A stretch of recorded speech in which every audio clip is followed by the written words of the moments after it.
अस्सलामु अलैकुम नाज़रीन। अल्लाह ताला से ये उम्मीद करता हूँ कि अल्लाह ताला ने आपको जहाँ पर भी रखा होगा अपने हिफ्ज़ व अमान में रखा होगा।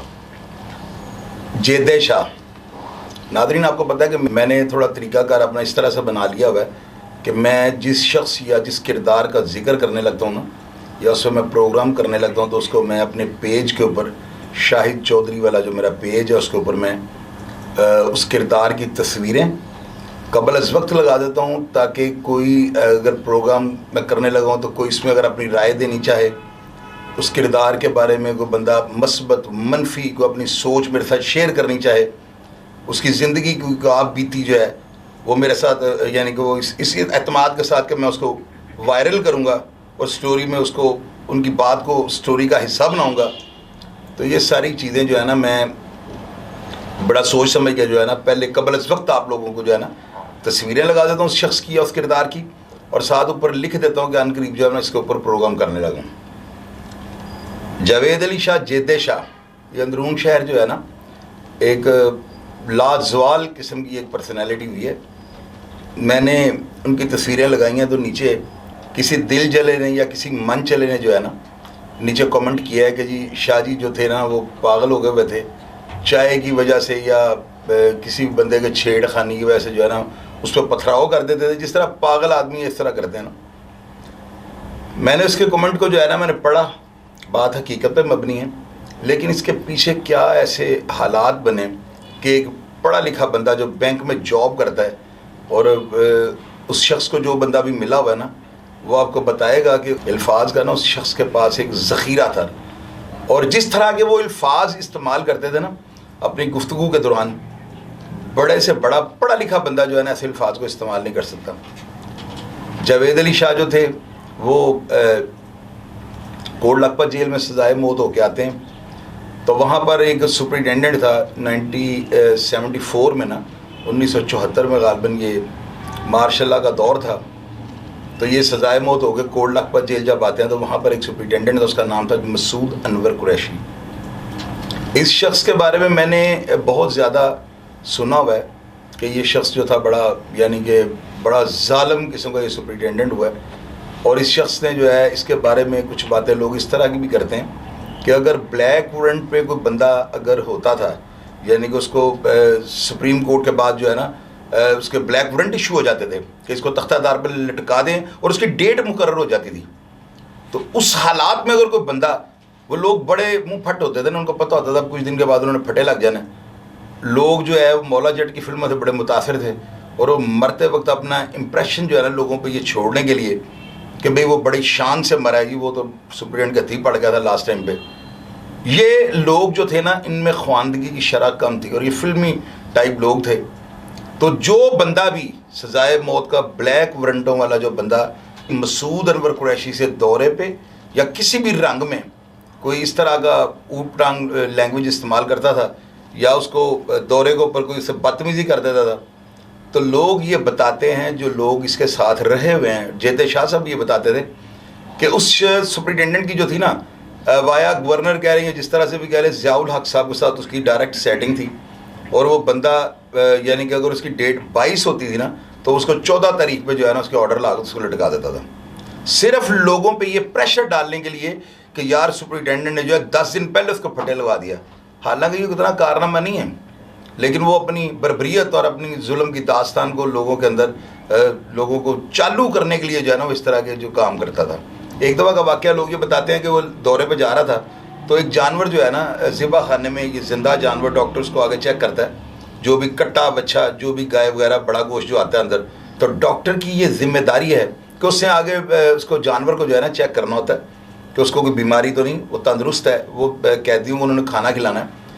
तो वो सुनने में आया कि जब वो दौरे पे निकला है ना, तो एक बैल जो था ना, जब उसका दौरा निकल जाना था ना तो थोड़ी देर बाद उसे ज़िबा होना शुरू हो जाना था। लेकिन लोग ये बताते हैं कि उसने दौरे के लिए वो निकला है, घोड़ों ने कहा परेड होशियार, तो इतने वो बैल जो है ना वो लंगर खाने में, ज़िबा खाने में बोल पड़ा है। मसूद अनवर कुरैशी ने कहा था पहले इस बैल को काटो, इसकी कुर्बानी करो पहले, फिर मैं दौरा करूँगा। इसको ये पता नहीं कि मसूद अनवर कुरैशी दौरे पर निकला हुआ है। आप अंदाज़ा लगाएं कि ये चंगेज़ियत, ये बर्बरियत, ये फ़िरौनियत, या इन चीज़ों के साथ अगर आप इस चीज़ को तशबीह नहीं देंगे तो बात का मज़ा ही नहीं आएगा, किरकिरा हो जाएगा मज़ा। इस तरह के सुपरिटेंडेंट जो थे ना वो थे एक टाइम पे। आप ये अंदाज़ा लगा लेना कि मार्शल का दौर था और उस वक्त चूँ की आवाज़ें निकलती थी बदमाशों की। जितने बड़े बड़े बदमाश ये सब देख लें आप, बेला बैंतम वाला, ये जितने भी बड़े बड़े बदमाश हुए हैं जो बड़े यानी आज वो तारीख़ का हिस्सा बन गए हैं, बेशक वो मनफी किरदार थे। फ़िरौन का भी तो दुनिया जिक्र करती है ना यार। उसके बाद आप देखें कि लेनिन का जिक्र होता है। जिक्र तो कोई यहूदी है, कोई कम्युनिस्ट है, कोई क्रिश्चियन है, कोई हिंदू है, कोई बुद्धू है, जो भी है, जो बंदा कोई अलग सा काम करेगा ना उसका जिक्र होगा। ये मेरी बात याद रखिएगा। तो जेदे शाह जो थे ना, अब ये सारा बैकग्राउंड आपको बताने का मतलब ये था कि सुपरिटेंडेंट कौन सा था। जेदे शाह सजाए मौत होके आते हैं तो ये पहली रात जो है ना कसीदे और नोहे अपने जो है ना शिया मसलक था उनका, तो उनके वालिद जो थे ना सैयद नासिर अली गिरदेदी, बादशाही मस्जिद की 10वीं अमामत उनके पास थी। और ये पीछे आप किताब देख लें, ये उनकी जो अमामत का जो इनका बाकायदा शिजरा जो है इस पूरी किताब के अंदर है। ये पेज आप पीछे मुलाजा कर सकते हैं। इनके बड़ों से ये जो है ना ये जो बादशाही मस्जिद की अमामत है ये चलती आ रही है। जेदे शाह बैंक में जॉब करते थे। एक दोस्त का बदला लिया था। बात आगे चल के मैं आपको बताता हूँ ना, अभी इस बात का मौजू नहीं है। मैं चाहता हूँ कि आपको पता लग जाए, किसी आम आदमी की बात नहीं मैं कर रहा हूँ। मैंने स्टोरी को बीच में से शुरू किया है, आगे चल के आपको सारा बताऊँगा ना। एक मुलाजम आता है, वो आ कहता है जवान रफ़ी बनने की कोशिश ना कर। जेदे शाह उसको कहता है मैं रफ़ी बन रहा हूँ, मैं अली दी शान च कसीदे पढ़ रहा हूँ, बड़े इबादत कर रहा हूँ। वो बस तू मैं हो जाती है। वो कंप्लेंट कर देता है और सुबह पहले ही दिन मुलाजे के ऊपर जेदे शाह को मसूद अनवर कुरैशी जो सुपरिटेंडेंट था वो 20 छितर मरवा देता है। अब इनका छोटा भाई पोपीशा भी साथ था। अब ये दोबारा पकड़े गए थे ना, पहले ये भाग गए थे हवालात के दौरान, वो भी मैं आगे चल के आपको बताता हूँ। तो दोबारा पकड़े गए थे। सुपरिटेंडेंट को ये पता था कि ये जो है बंदा पहले कचहरी में से या सेशन कोर्ट में से भाग चुका है पुलिस कस्टडी से, तो इसलिए उसने अंडर प्रेशर करने के लिए जेदे शाह को 20 छितर मरवा दिए कि रात को तुमने मेरे मुलाजिम के साथ जो बदतमीजी की। यहाँ पर इस बात को मैं रोकता हूँ नाज़रीन, आपको मैं चीज़ बताता हूँ। ये पीछे तस्वीर देखें आज़म खान की ना, ये आज़म खान जो है ना बड़ा टेंडे खान हुआ है, बड़ा पाटे खान, इसको मैं क्या कहूँ। ये दो लफ्ज़ मेरी नज़र में बड़े तहजीब के दायरे में रह के होंगे। ये एक ऐसा सुपरिटेंडेंट हुआ है, बाद में सुपरिटेंडेंट हुआ, पहले ही डिप्टी था ये ना। इस बंदे ने जो है ना मुझे मेरी चक्की में रेड किया था 93 में ना, और एक चीफ़ होता था बाबा यकूब, उसने आगे हमारी चक्की को अचानक खुलवा दिया। जेल वाले किसी भी टाइम पे तलाशी ले सकते हैं, तो इन्होंने मेरी चक्की की तलाशी ली। अब मैं तो ये नहीं कहता हूँ कि इन्होंने अपने पास से डाली, मेरी चक्की में से एक दो दोस्त ऐसे भी थे जो ऐसा कोई मामला करते थे, तो थोड़ी सी चरस उनसे पकड़ी गई। जेल वालों ने बगैर तस्दीक के ना कि ये 5 बंदे बंद हैं, ये किसकी होगी, मुझे लेके बाबा यकूब जो चीफ चक्कर था, जो नानी होती है जेल की ना, जिस तरह मुहर्रर ऑल इन ऑल होता है, इस तरह जेल का चीफ जो है ना ऑल इन ऑल होता है। बाबा यकूब मुझे लेके आज़म खान के पास आता है, शाम का टाइम होता है, गिनतियाँ लॉकअप हो रही होती हैं। बाबा यकूब मुझे वहाँ पे लाता है और नंगे पाँव ना, मुझे जूती भी उन्होंने नहीं पहनने दी ना। तो वो डिप्टी सुपरिटेंडेंट ऑफ बाइट से अप्रोच हो चुका हुआ था, उससे मुझे ख्वार करना था, परेशान करना था। तो आज़म खान ने मुझे जब बुलवाया तो कैंप जेल के पीपल के दरख्त के नीचे ना, जेल के एंट्रेंस पे वो दरख्त है, वहाँ पे तलाशी वगैरह होती है, तो आज़म खान वहाँ पे खड़ा था। तो बाबा यकूब मुझे लेके वहाँ पे आया, तो आज़म खान मुझे कहता कौन हो तुम, मैंने कहा मैं शाहिद हूँ। कहता कौन, कहाँ से आए हो, मैंने कहा चुबुर्जी से आया हूँ। किस केस में, मैंने कहा बदले के केस में। मुझे कहता है कि तुम किसके, तुम्हारे वालिद का नाम चौधरी रहमत अली है, तुम ज़ादे का भाई तो नहीं। मैंने कहा जी बिल्कुल मैं ज़ादे का भाई हूँ। तो आज़म खान मुझे कहता तुम्हारा भाई जो है ना, मुझे पिस्टल दिखा के अंदर गया था जेल के, रईस टैंकी को रिहा करवाने, बिलाल हुसैन को रिहा करवाने के लिए। और ये स्टूडेंटों की जो बहुत बड़ी रिहाई हुई थी वहाँ से ना, नवाज़ खां के कत्ल में, जो ग़ालिबन 85 की बात होगी। और मेरा भाई जाहिद जो था ना, लोग ये बताते हैं, पुराने मुलाजमीन ये बताते हैं कि वो बाहर से बुर्ज के ऊपर चढ़ा था और मेरे भाई ने स्टेन गन जो होती है ना, उस वक्त स्टेन गन नहीं होती थी, ये बिलाल हुसैन जो स्टूडेंट थे और उसके अलावा रईस टैंकी ग़ालिबन इशरत भट्ट शायद वो था या नहीं। तो ये जो है ना, ये रिहाई जो है कैंप जेल की तारीख़ी रिहाई थी कि एक बंदा बाहर से बुर्ज के ऊपर चढ़ के जो है ना स्टेन गन चला रहा है। तो आज़म मुझे कहता है कि तुम्हारे बाप को मैंने कहा था कि इस बच्चे की जो है ना, इसकी रकाबें जो है ना खींचना थोड़ी थी, ये बच्चा जो है ना आपको ले डूबेगा, देख लो तुम्हारा भाई भी मर गया और साथ अपने वालिद को भी ले गया। अब उसका रवैया जो था ना बड़ा तंजिया रवैया था ना। एक होता है ना बंदा किसी को बात समझाता है, जैसे मैं आप लोगों को समझाता हूँ, बाद वक्त मैं भी तलख हो जाता हूँ, लेकिन कुछ बातें ऐसी होती हैं जो आपको जिच कर जाती हैं। मुझे इस बंदे का ना स्टाइल जो है ना पसंद नहीं आया। बड़ा चवल सा इसका स्टाइल था, बड़ा यानी कि यूँ समझ लें कि अगर मेरा बस चलता ना तो शायद इसके मैं तैंपड़ा सेक दो करता ना। बाबा यकूब ने ये समझा कि ये डिप्टी सुपरिटेंडेंट आजम खान लग रहा है कि मुझे एक प्रेशर में आ गए इसके ना, क्योंकि भाई मेरे जज भी थे और शायद उसको एक आध दफ़ा स्टार्ट ही था, अभी महीना डेढ़ तो हुआ था मैं जेल में आए। तो आजम खान जो है ना नादरीन, इससे ना अभी बात पता नहीं क्या करने लगा था ये। बाबे यकूब ने मुझे डिप्टी को ये दिखाने के लिए ना कि ये कुछ भी नहीं है, ये कंगला है, वेला है, इसकी कोई वर्थ नहीं है ना जेल के अंदर, क्योंकि उसकी रिस्पॉन्सिबिलिटी होती है। देखे ना चीफ मुझे थप्पड़ मार देगा तो डिप्टी सुपरिटेंडेंट तो अंदर तो हमारे साथ तो नहीं फिरता। ये जो चीफ होते हैं ना, ये जेल के अंदर बैठ के ये सोटी पकड़ के बस इधर से क्या हो रहा है उधर क्या हो रहा है, ये इसको मुकबर कह लें, इसको जेल की सबसे बड़ी एडमिनिस्ट्रेशन कह लें आप। इस बंदे ने जब मुझे थप्पड़ मारा ना तो आजम खान ने फौरी तौर पर रंगबाजी कर दी, पकड़ लो इसको, कैसे कर दिया उसने, थप्पड़ थप्पड़ डाल दी उन्होंने। इस तरह ये जो है ना, बजाय इसके कि किसी बंदे की इस्लाह करें या उसको कोई जो है ना उसको तरीके से प्यार से उसको समझाएं कि यार ये आपकी है, इन्वेस्टिगेट करें उसको ना कि ये आपकी है। पहले तो ये मेरा देखे ना कि अगर वो मेरी है तो मुझे प्यार से समझाया जा सकता है, यार वो हवाई जहाज दिया, हेलीकॉप्टर तो नहीं जिसको भी दे गया ऊपर से फेंक गया, ड्यूटी के रास्ते वो आई है ना, तो वो अपनी नेग्लिजेंसी को छुपाने के लिए मेरे ऊपर तशद्दुद शुरू कर दिया। तो उस वक्त जो था ना मैं भी बड़ा, मेरा दिमाग ख़राब हुआ था। सेम इसी तरह मुझे, चूँकि मेरे साथ अडबीती हुई है ना, जेदे शाह के साथ भी इसी तरह हुआ। उसको 20 छितर उन्होंने मार दी, मुझे खैर छितर तो नहीं पड़े, लेकिन मेरी पिटाई बहुत ज़्यादा सुबह मुलाजे पे चौधरी अफजल गुजर ने मुलादा किया था। और आप यकीन करें नाज़रीन, मेरे बाजू पीछे करवा के ना तो मुझे मारते रहे। मेरे ये पीछे गर्दन में ना 2 बड़े तकड़े तकड़े जो थे ना पीछे खड़े थे कांस्टेबल, तो वो मुझे मार रहे हैं। और आप यकीन करें कि मैं टिल डेथ मैंने मुँह से आवाज़ें निकाल ली थी कि मैं पहली दफ़ा तो मेरे साथ ऐसा मामला हुआ था। खैर मेरे दोस्त मलक आलमगीर वगैरह और साजिद भाई, फुरकान शाह, ये सब दोस्त, शाहिद कदीर साहब, ये तमाम दुनिया जो है ना, गुलजार भट्ट साहब भी उस मुलाजे में बैठे हुए थे। तो मेरी पूरी तैंपड़ास हुई, लेकिन मैंने मुंह से आवाज़ नहीं निकाली। आखिर सुपरिटेंडेंट जो था ना, उसको मेरे ऊपर जो है ना उसको ये अंदाज़ा हो गया कि ये बंदा आगे से कोई बात ज़ुबानी ना कर दे और मेरी इज़्ज़त में फ़र्क पड़ जाएगा। शायद उस वजह से जो है ना उस बंदे ने मुझे पीछे करवा दिया। इसी तरह जेदे शाह के साथ हुआ। अब जेदे शाह के और मेरे ब्लड में भी फ़र्क था, कैटेगरी में भी फ़र्क था, अपनी दिमागी स्ट्रेटजी में भी फ़र्क था। जेदे शाह ने जो है ना उनके ख़िलाफ़ जो है ना, तजर्बाकार आदमी का ये था रवैया। ये तजर्बाकार अगर ना होता तो इस तरह का इकदाम, अब बात सुनेंगे ना तो आपकी मैं इसकी डेफिनेशन बताऊंगा, आप आफरीन देंगे इस बंदे को। जेदे शाह साहब का ये वतीरा था, उन्होंने कहा कि भाई अगर मैं कसूरी बंद हो जाता हूँ, अब उन्होंने मुझे छितर मारे और कसूरी बंद करना है, तो वहाँ पे जाके गेट इन्होंने मेरा लॉक कर देना है।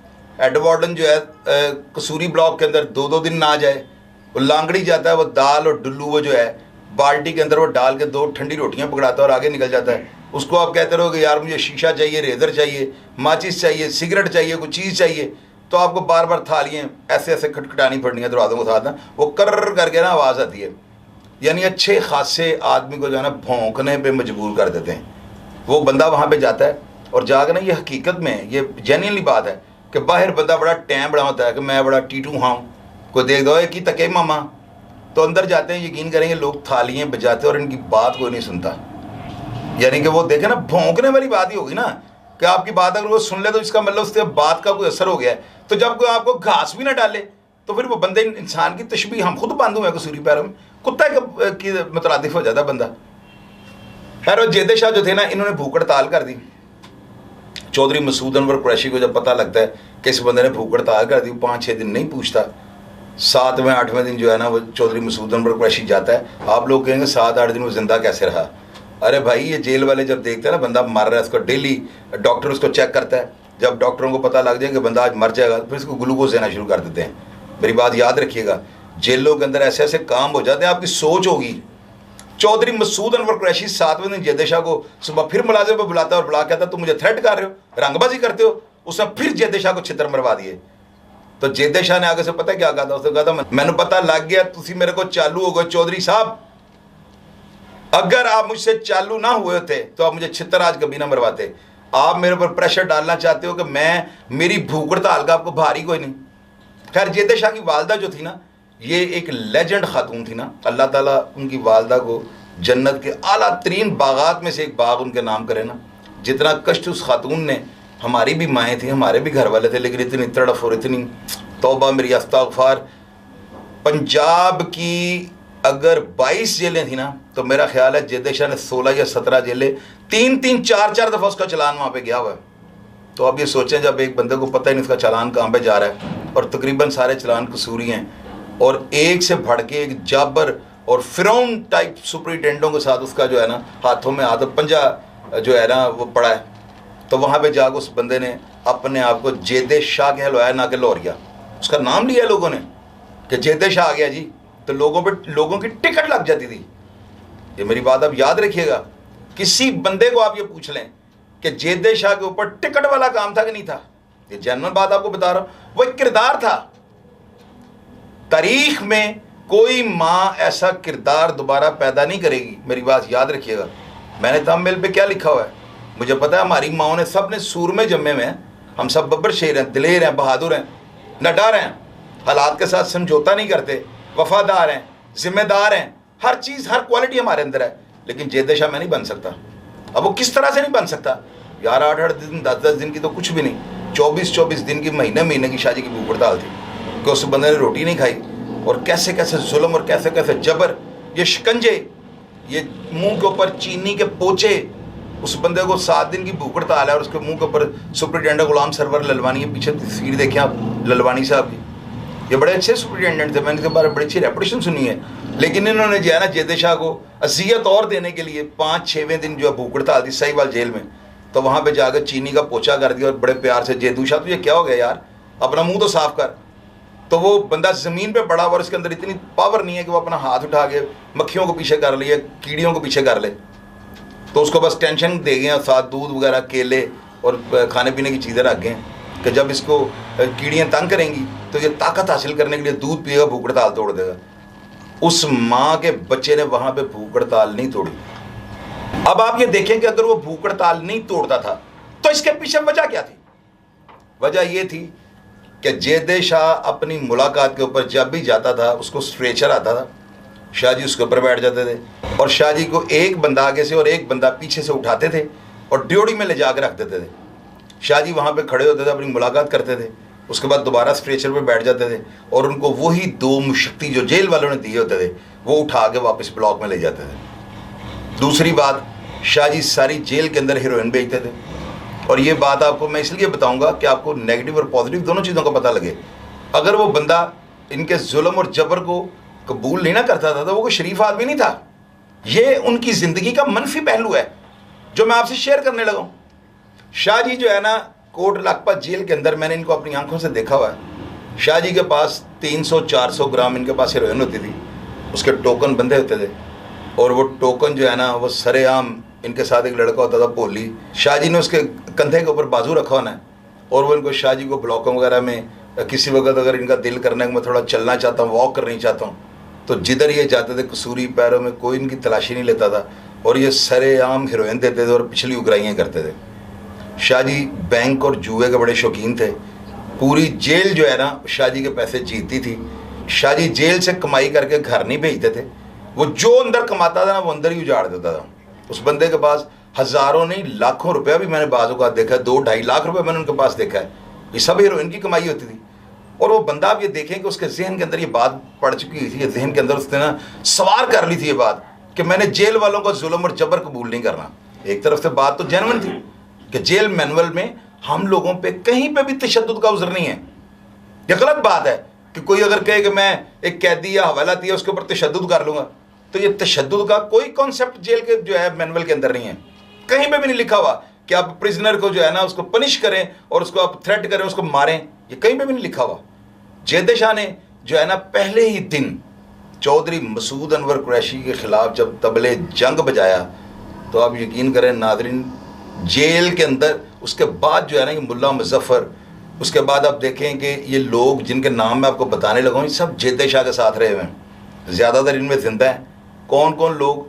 काली चबेल, अद्दो स्टेशन वाला, बिलाल चंद, मलक मरातब, पानवीद, मज़र तिबी, पप्पू लंबा, उसके अलावा बिल्ली गुजर, लावा पहलवान, उसके अलावा इब्बा गुजर, शौकी चंगड़, उसके अलावा पारशी ट्रकों वाला, उसके अलावा सिमकी पिंकी वगैरह जो ये शदरे वाले हैं भाई सारे। उसके अलावा आप आते जाएँ, मैं आपको हज़ारों सैकड़ों लोगों के नाम आपको बता सकता हूँ, कैंप जेल के, कोल्ड नकपा जेल के, जो सब शाहजी के साथ रहे हुए हैं। जेदे शाह जो था ना, एक किरदार था जेलों के अंदर।